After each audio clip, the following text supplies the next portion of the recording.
यर्मिया बाब 19। खुदावंद ने यूँ फरमाया है कि तू जाकर कुम्हार से मिट्टी की सुराही मोल ले और कौम के बुजुर्गों और काहिनों के सरदारों को साथ ले और बिन हिनूम की वादी में कुम्हारों के फाटक के मदखल पर निकल जा और जो बातें मैं तुझ से कहूँ वहाँ उनका ऐलान कर और कह, ऐ यहूदा के बादशाहों और यरूशलेम के बाशिंदों, खुदावंद का कलाम सुनो। रब्बुल फ़ाज इस्राएल का खुदा यूँ फरमाता है कि देखो, मैं इस जगह पर ऐसी बला नाजिल करूँगा कि जो कोई उसकी बाबत सुने उसके कान भुन्ना जाएंगे, क्योंकि उन्होंने मुझे तर्क किया और इस जगह को गैरों के लिए ठहराया और इसमें गैर माबूदों के लिए बखूर जलाया, जिनको ना वो ना उनके बाप दादा ना यहूदा के बादशाह जानते थे, और इस जगह को बेगुनाहों के खून से भर दिया और बाल के लिए ऊंचे मकाम बनाए,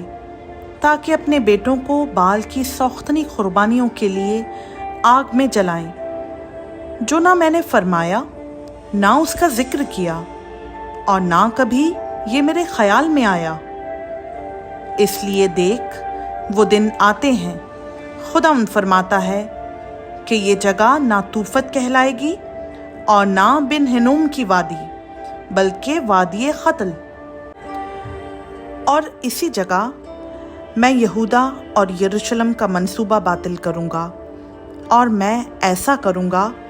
कि वो अपने दुश्मनों के आगे और उनके हाथों से जो उनकी जान के ख्वाहां हैं तलवार से कत्ल होंगे, और मैं उनकी लाशें हवा के परिंदों को और ज़मीन के दरिंदों को खाने को दूंगा, और मैं इस शहर को हैरानी और सुस्कार का बाइस बनाऊंगा। हर एक जो इधर से गुजरे दंग होगा और उसकी सब आफतों के सबब से सुस्कारेगा, और मैं उनको उनके बेटों और उनकी बेटियों का गोश्त खिलाऊंगा, बल्कि हर एक दूसरे का गोश्त खाएगा, मुहासरा के वक्त उस तंगी में जिससे उनके दुश्मन और उनकी जान के ख्वाहां उनको तंग करेंगे। तब तू उस सुराही को उन लोगों के सामने जो तेरे साथ जाएंगे तोड़ डालना, और उनसे कहना कि रब्बुल फ़ाज यूँ फरमाता है कि मैं इन लोगों और इस शहर को ऐसा तोड़ूंगा जिस तरह कोई कुम्हार के बर्तन को तोड़ डाले, जो फिर दुरुस्त नहीं हो सकता, और लोग तूफत में दफन करेंगे, यहाँ तक कि दफन करने को जगह ना रहेगी। मैं इस जगह और इसके बाशिंदों से ऐसा ही करूँगा, खुदावंद फरमाता है। चुनाचा मैं इस शहर को तूफत की मानंद कर दूंगा, और यरूशलेम के घर और यहूदा के बादशाहों के घर तूफत के मकाम की मानंद नापाक हो जाएंगे। हाँ, वो सब घर जिनकी छतों पर उन्होंने तमाम अजराम फलक के लिए बखूर जलाया और गैर माबूदों के लिए तपावन तपाए। तब यर्मिया तूफत से, जहाँ खुदावंद ने उसे नबूवत करने को भेजा था, वापस आया और खुदावंद के घर के सहन में खड़ा होकर तमाम लोगों से कहने लगा, रब्बुल फ़ाज इस्राएल का खुदा यूँ फरमाता है कि देखो,